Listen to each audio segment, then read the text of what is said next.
In addition, just as records created according to older cataloguing rules, for example AACR1 or the ALA cataloguing rules, continue to be used and exchanged some 30 years after the implementation of AACR2, we should expect AACR2 records to be around for a fair while to come as well. And again, Libraries Australia will continue to support the exchange of AACR2 records, or for that matter, records created according to other content standards, for as long as they are supported within Mark 21. One of the things that we will have to do, though, is to decide on what's good etiquette for Australian libraries when it comes to changing a record which was created according to AACR2, for example, to allow changes to that record to reflect RDA. And we will consult, and at some point during 2009 we will promulgate a policy on that which will suggest when it's okay to upgrade. Now probably I'd expect that it will, just as it's okay to upgrade a record now to AACR2, we would expect that it will be okay to upgrade a record to RDA, but we might want to put a few suggestions or comments around that to give people guidance about how and when that should happen. To the extent possible, Libraries Australia will use global change programs to create or modify, create new RDA data elements or modify existing ones to improve their conformance with RDA. However, I have to put a fairly big qualification on this, and that is that we're going to need to investigate the feasibility of this once the Mark 21 changes have been finalised. Certainly, the changes to Mark 21 which have been proposed for the initial implementation of RDA are relatively modest. They're relatively straightforward. They're comparable to the sorts of the batches of changes that we see from time to time being made to Mark. But those, the Mark Advisory Committee hasn't finalised what those changes are.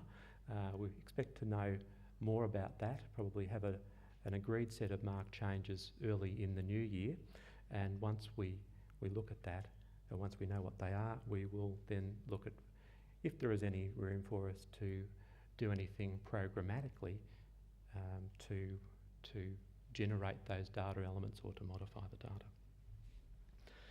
And as is hopefully always the case, we will provide you with as much notice as possible of any changes relating to the implementation of RDA. I'm sure the implementation of RDA will be a major issue for Libraries Australia, as it will probably be certainly on the radar of most Australian libraries during 2009.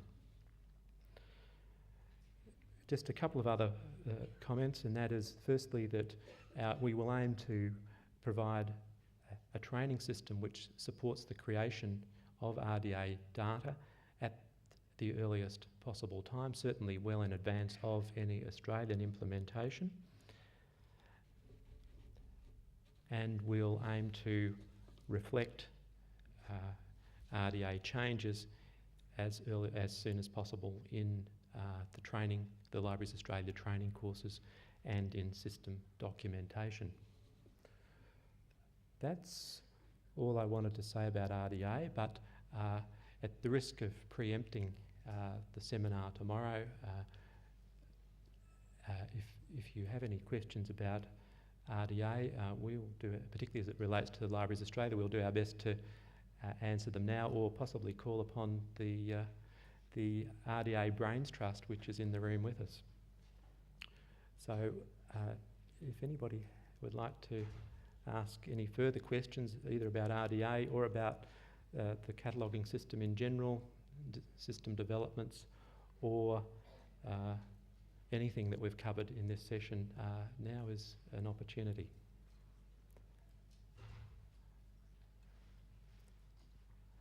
Yes, we've got down the front. Just while the microphone's coming, I'll just mention for those of you who aren't coming to the seminar tomorrow that the PowerPoints from the seminar presentations tomorrow, and the audio from the presentation will be available on the Australian Committee on Cataloguing website, hopefully within a couple of weeks of the seminar. So if you were unable to get into the seminar because it's fully subscribed, or if you didn't have the time or opportunity to go to the seminar, you don't miss out. The audio and PowerPoints will be available. Anne-Marie Slattery from CSIRO Black Mountain, Canberra. I just wanted to ask whether there is any point still reporting duplicates that we find. Short answer, yes, please. We hope that over time the number of duplicates that are reported will decline, as hopefully the number of duplicates in the database declines also. But we would certainly welcome, if you're finding duplicates, that you continue to report them via the existing mechanisms, either through the help desk or the web form, to us, and we'll continue to remove them. One more question. If we download authorities or records from OCLC, should we always leave in any identifying numbers in case we are later uploading them?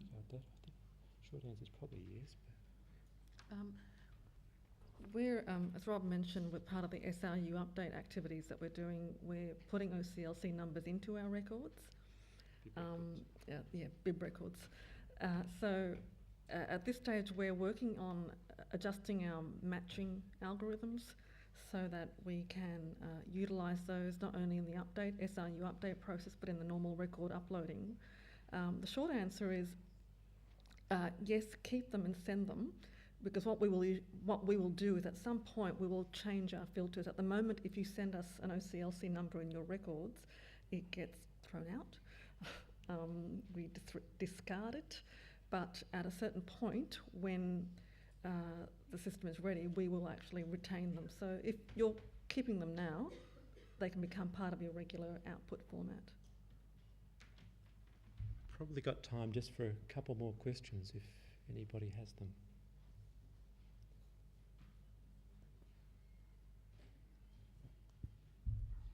Hi, just talking about authorities. For Australia, we use the Libraries Australia authorities for Australian and New Zealand names, and there's often conflict between those, and we use LC for all other personal names I'm talking about, personal and corporate. What's your thinking on conflict between those two forms of authorities with, like looking towards the virtual authority file? I did catch the end of the question. LC and conflict between. You're concerned about the conflicts that are currently arising between LC forms of name and our form of name? Yeah, for Australian and New Zealand, personal and corporate names. Yeah, there's probably, we're in a process of adding our records through to the commonly shared authority file that is developed through the NACO program. I don't know how many of you know about that program, but it's a national program to develop authorities. And Library of Congress is our conduit to that program. Where there are conflicts, we're trying to work out the best options for resolving those conflicts. At the moment, we report, by and large, new names. We advise people that where there are conflicts on Australian names, we use the Australian name form, but it is quite important that we are able to reflect those changes where those names appear in the LC file. We don't have a specific solution for that at the moment, and I keep sort of harboring back to the international authority file work that's being done, because in a sense, if we can provide those linkages and references out to other people's authorities, we just need an interface that enables us to use our preferred form and to be able to integrate those with other forms that may be found in other files for other purposes.